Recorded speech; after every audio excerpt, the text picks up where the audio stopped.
Bueno, yo vengo de una familia de fotógrafos, mi padre era camarógrafo, siempre lo vi trabajar, siempre estaba apasionado por lo que hacía, era famoso, llegaban personalidades a casa desde que yo era niño, en fin, pues todo ese mundo se le va a uno pegando como quiera que sea, ¿no? Entonces, pues ya desde chavo quería yo saber cómo se usaban los exposímetros para medir la luz, de qué se trataban los filtros, el lente, las cámaras. Mi padre tenía unas cámaras, entonces de pronto me prestaba alguna, me enseñaba cómo cargarle el rollo. Así empecé. A los 13 años ya sabía yo que quería ser fotógrafo. Pasaron muchas cosas, pero siempre fui fotógrafo y siempre seré fotógrafo. No sé hacer otra cosa. Pues yo siempre fui muy rebelde. Yo cuando empecé a ser fotógrafo, pues obviamente la crisis de identidad de que eres hijo de Gabriel Figueroa, pero ¿quién eres tú? O sea, después de eso, vaya, ¿no? O sea, ¿tú qué has hecho? ¿O qué vas a hacer? ¿O qué te gusta? Entonces, pues mi trabajo empezó a ser, según yo, diametralmente opuesto, en rebeldía a lo que hacía mi papá. Pero en realidad, pues era simplemente estar retrasando lo inevitable, ¿no? La confrontación de lo que es un gran artista como fue él y de cómo vas a comprender a ese gran artista, y en el momento de esa comprensión te das cuenta de que tú eres alguien distinto, porque esa es tu identidad, que tú no eres él, y que lo que has heredado, pues lo has heredado por sangre, por aprendizaje y por gusto también, ¿no? O sea, la herencia es algo que viene en un paquete no muy bien definido, si es interno, externo, aprendido o segundas naturalezas.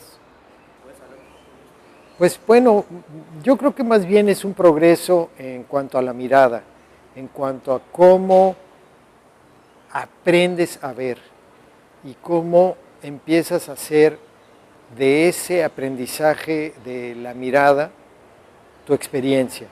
O sea, qué te va gustando, por dónde te vas a ir en cuanto a tu trabajo personal, o sea, qué temas te interesan desarrollar, por qué y cómo los vas a desarrollar. Llegué a que la fotografía de arquitectura era la que más me gustaba y con la que mejor me relacionaba.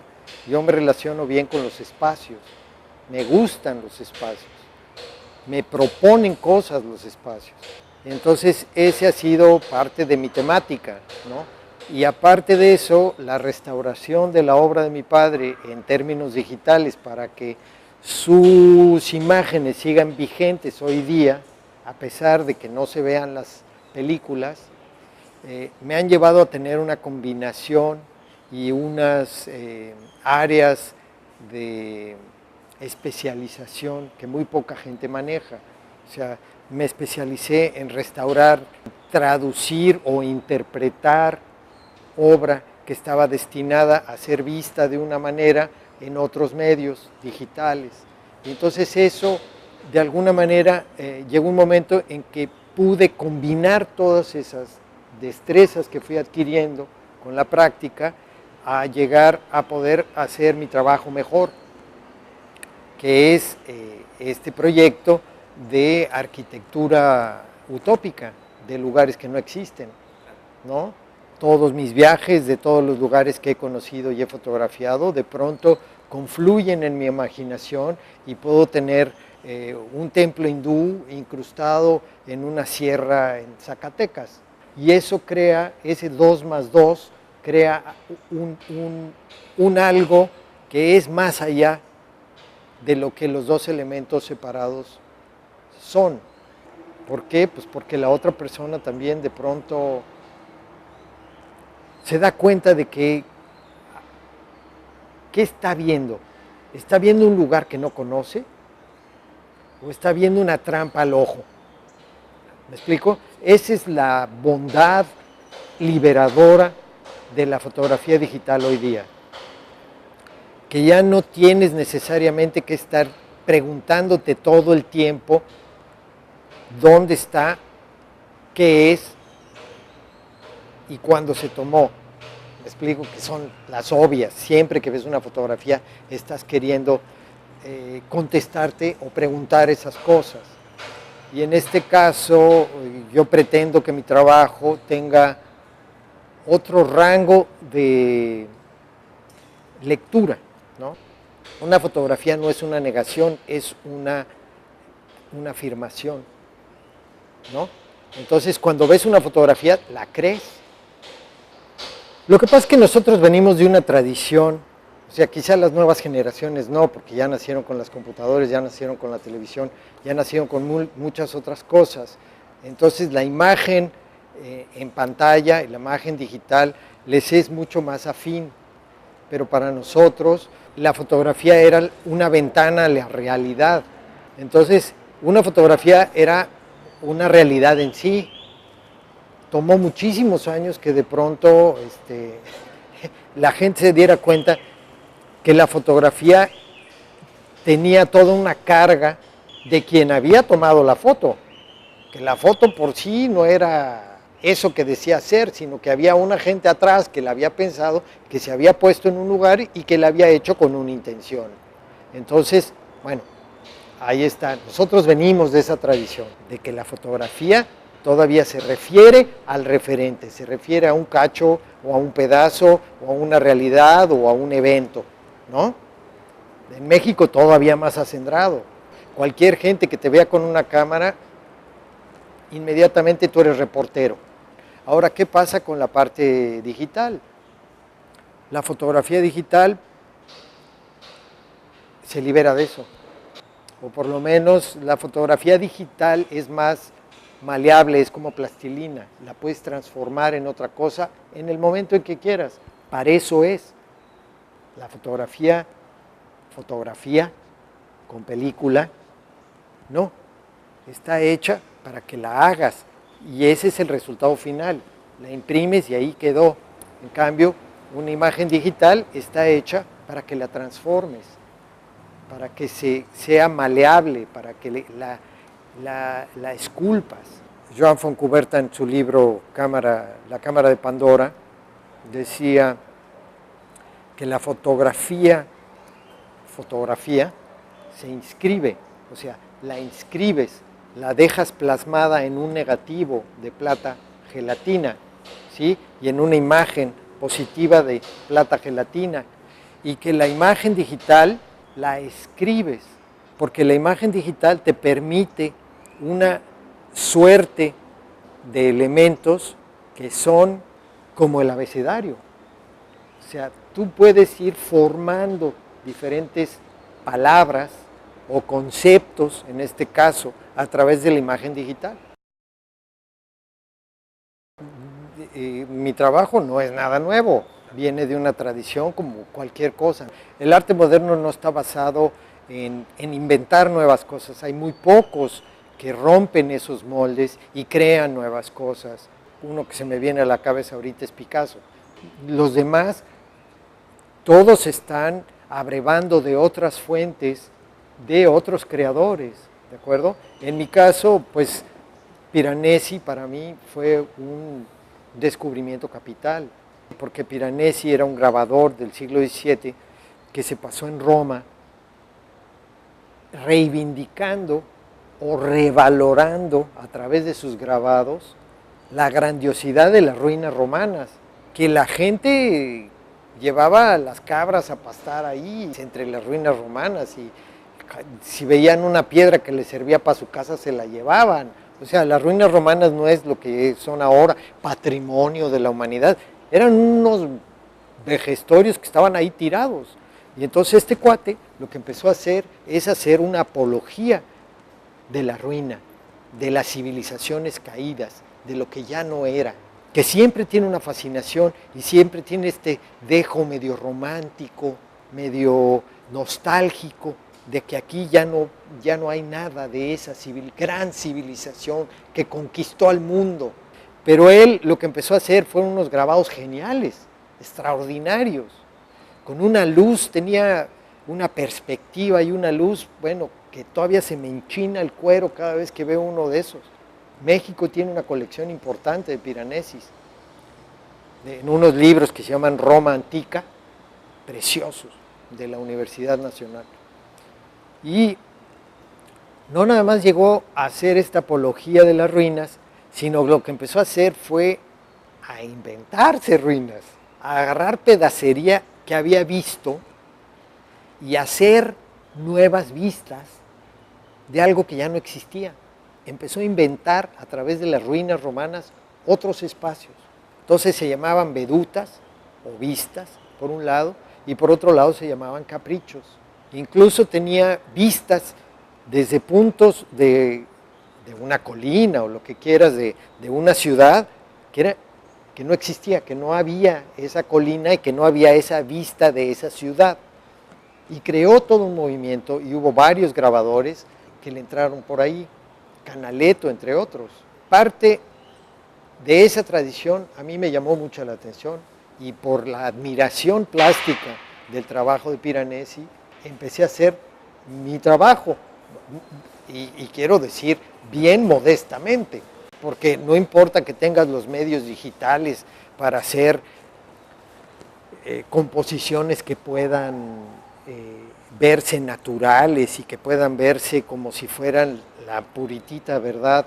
Eso no tiene que ver la imaginación, con qué elementos de imaginación cuentas tú para producir tu obra.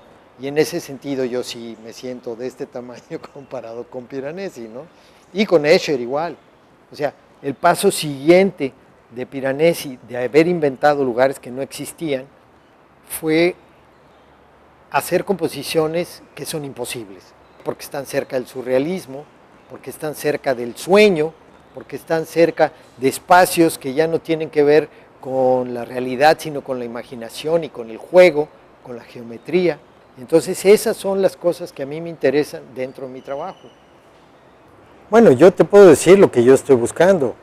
O sea, para mí mi trabajo me lleva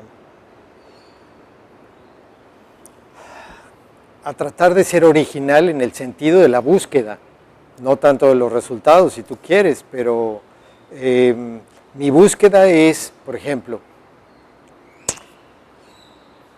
cómo yo voy a un lugar como fotógrafo, lo fotografío de diferentes ángulos, con diferentes detalles, con diferentes luces.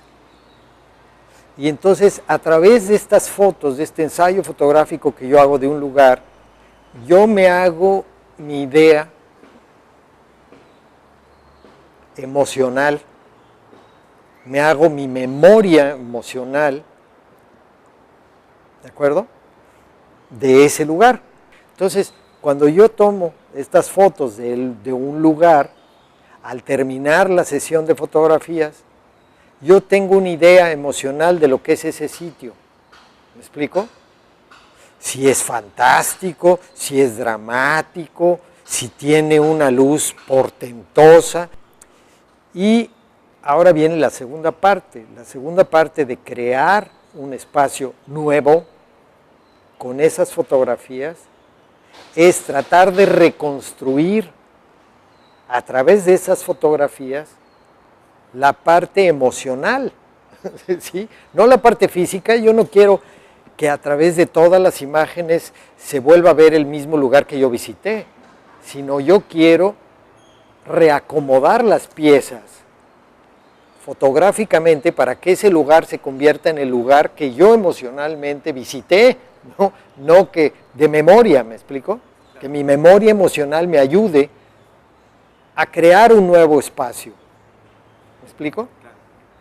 Yo no sé si esa era la intención de Piranesi, porque Piranesi, por ejemplo, era famosísimo por las carcieri, por las cárceles, ¿no? Las cárceles eran estos grabados de espacios que tenían otros espacios dentro, en donde había puentes y había cadenas y había escaleras y eran espacios en donde las figuras humanas eran pequeñitas y eran cárceles dentro de cárceles dentro de cárceles. ¿Me explico? y era un concepto totalmente angustioso de la condición del hombre, que por más que te quieras liberar, caes en otra cárcel. Cuando ves una película, tú ves una consecución de fotogramas que corren a 24 cuadros por segundo. Entonces eso te da la ilusión del movimiento. Pero cuando tomas un fotograma de esos y lo congelas, pues a lo mejor la imagen no estaba diseñada, hecha, para ser vista congelada. Por muchas razones. Por muchas razones. Y entonces ahí mi padre coleccionó esos fotogramas que guardó en latas durante años, pensando que eran valiosos ejemplos de lo que había sido su trabajo cinematográfico, y tenía toda la razón. Pero obviamente cuando los estás traduciendo a verlos en otro medio, en un medio de papel, donde tu vista no está viendo movimiento, sino está viendo algo fijo, pues obviamente el rango emocional cambia, ¿no? Porque es un diferente medio. Entonces tienes que ajustar y adecuar la imagen para que el espectador tenga la misma, un encuentro emocional con esa imagen, aunque no sea igual que la película. O sea, como que se quedó atrapada parte de la historia y del movimiento en ese cuadrito de película, ¿de acuerdo? Entonces eso es lo que hay que rescatar y traducir al papel, a la imagen fija. Y eso es lo que yo llevo haciendo muchos años. Entonces yo sí me considero un intérprete de esa obra, ¿no? ¿Por qué? Pues porque es necesario para que tenga ese rango emocional y signifique algo. No la puedes dejar exactamente como está. La tienes que modificar, le tienes que cambiar el contraste, le tienes que retocar el cielo, no cambiarlo, retocarlo, o sea, acentuarlo o debilitarlo o hacerlo más gris o hacerlo más blanco o hacerlo más negro o sacarle detalle en zonas donde no había detalle anteriormente, ¿me explico?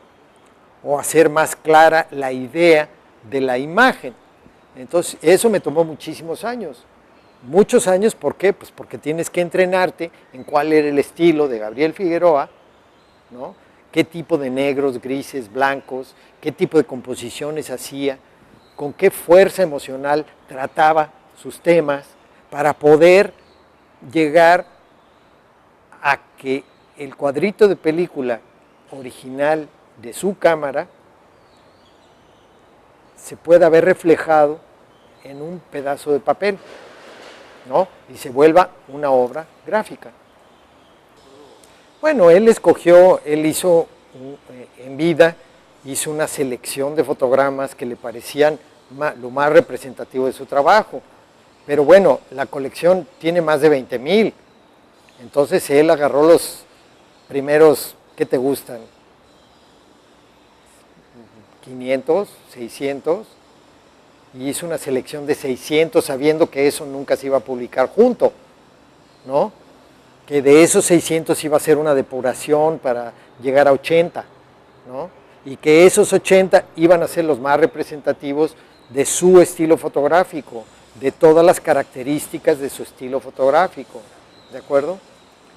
Pero obviamente después yo empecé a hacer una selección mayor, ¿no? Y encontré fotogramas extraordinarios que él ya no vio.